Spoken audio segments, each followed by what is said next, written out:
Assalamualaikum warahmatullahi wabarakatuh. Modul Waalaikumsalam. modul ajar yang pertemuan pertama, yaitu dari madrasah atau dari sekolah SMP Negeri 2 Karanganyar.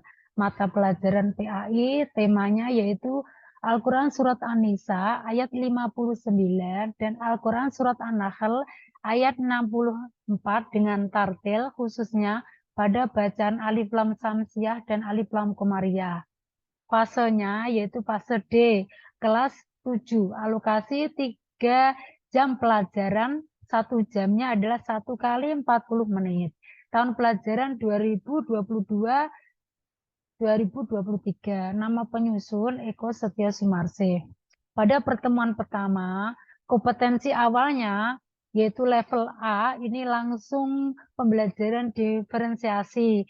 Siswa telah mampu membaca Al-Quran Surat An-Nisa ayat 59 dan Al-Quran Surat An-Nahl ayat 64 dengan tartil khususnya pada Alif Lam Samsiah dan Alif Lam Komariah. Ini siswa yang telah mahir membaca. Kemudian yang level B, siswa mampu membaca Al-Quran Surat An-Nisa ayat 59 dan Al-Quran Surat An-Nahl ayat 64 dengan tartil khususnya pada bacaan Alif Lam Samsiah dan Alif Lam Komariah, tetapi masih kurang lancar dalam membacanya. Kemudian yang level C, siswa belum mampu membaca Al-Quran Surat An-Nisa ayat 59 dan Al-Quran Surat An-Nahl ayat 64 dengan tartil khususnya pada bacaan Alif Lam Samsiah dan Alif Lam Komariah. Kemudian P5 atau profil pelajar Pancasila dan pelajar rahmatan lil alamin, yaitu beriman, bertakwa kepada Tuhan Yang Maha Esa dan berakhlak mulia, bernalar kritis, bergotong royong, mandiri dan kreatif. Kemudian sarana dan prasarana yang pertama adalah alat dan bahan laptop atau LCD, proyektor, speaker aktif, laptop, handphone. Ya, Kan sudah SMP kan sudah bisa membaca secara tartil sesuai tajwid, tapi kenyataannya masih banyak yang belum ya. ya, ya Nah, masih itu belum di lingkungan sekolah saya, Bu, banyak. Kadang huruf hijaiyah tak mm-mm, suruh nulis juga mereka banyak yang belum bisa, Bu. mm-mm. Nah, Kira-kira penyebabnya apa? itu faktor dari yang pertama itu dari dasarnya, mungkin dari Hmm. faktor lingkungan keluarga karena di sini banyak orang tua yang tidak memperhatikan eh, ilmu agama dalam bidang membaca Al-Quran, begitu Bun. Itu yang dasarnya. Kemudian mereka tidak didasari untuk sekolah TPQ atau sekolah diniyah.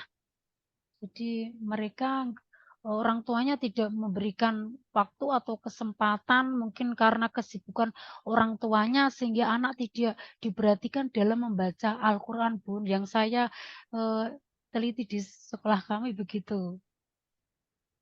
Oke, Anda kemudian berinisiatif untuk menggunakan metode tutor sebaya ya tadi J, ya. J, Bun, Ya, J. tutor sebaya selain ada kelebihan-kelebihannya, tentu ada kekurangannya.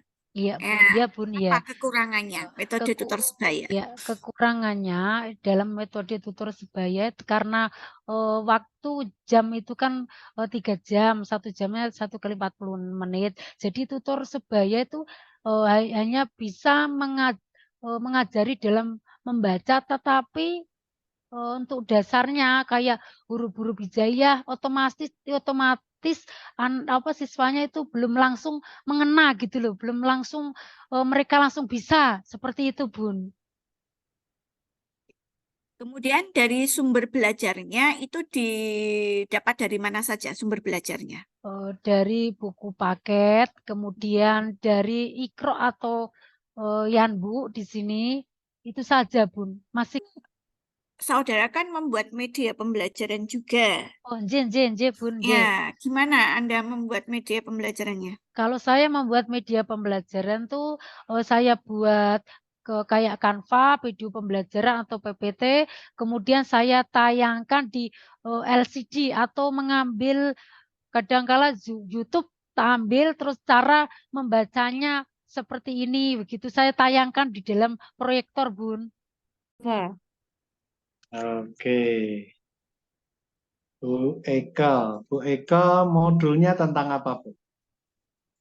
Tadi modul ajarnya mengenai membaca Al-Quran surat An-Nisa ayat 59 dan surat An-Nahl ayat 64 sesuai tajwid khususnya bacaan Alif Lam Samsiah dan Alif Lam Komariah, Bapak.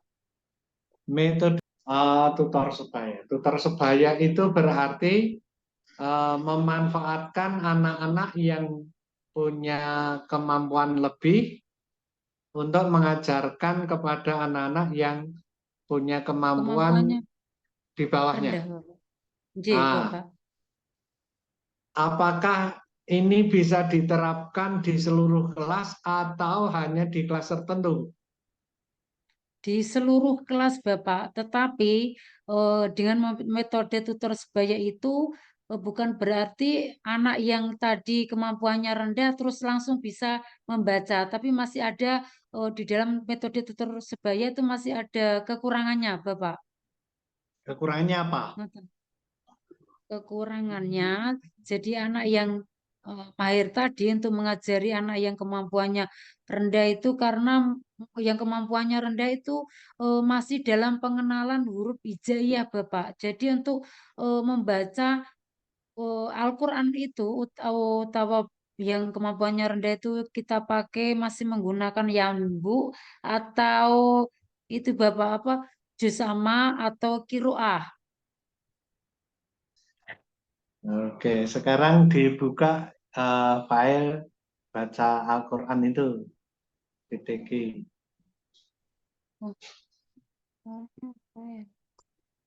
Di grup saya share tentang uji kompreh baca Al-Quran. Di WA ya berarti Bapak ya. Di WA. Kalau diajar komplit tadi ini berarti WA.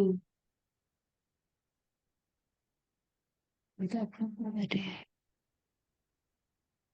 Gimana ya ini? WA.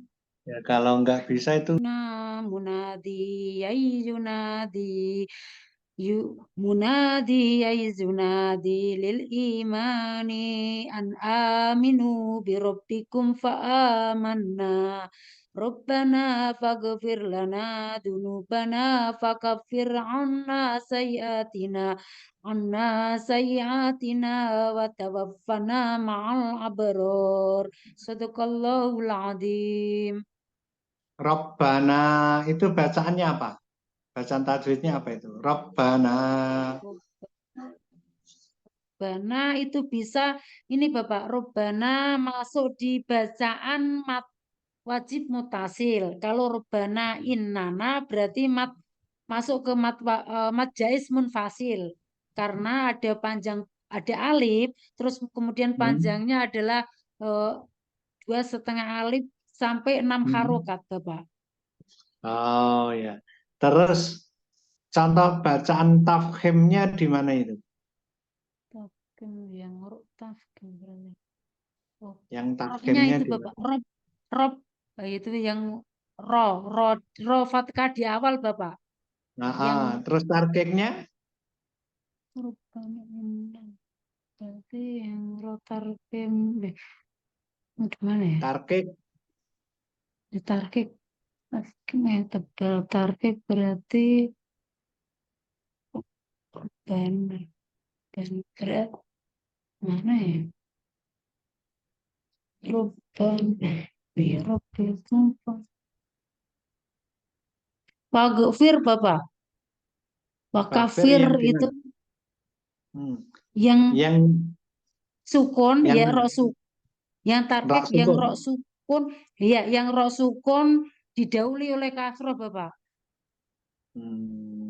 Oke. Nah, sekarang silakan dituliskan apa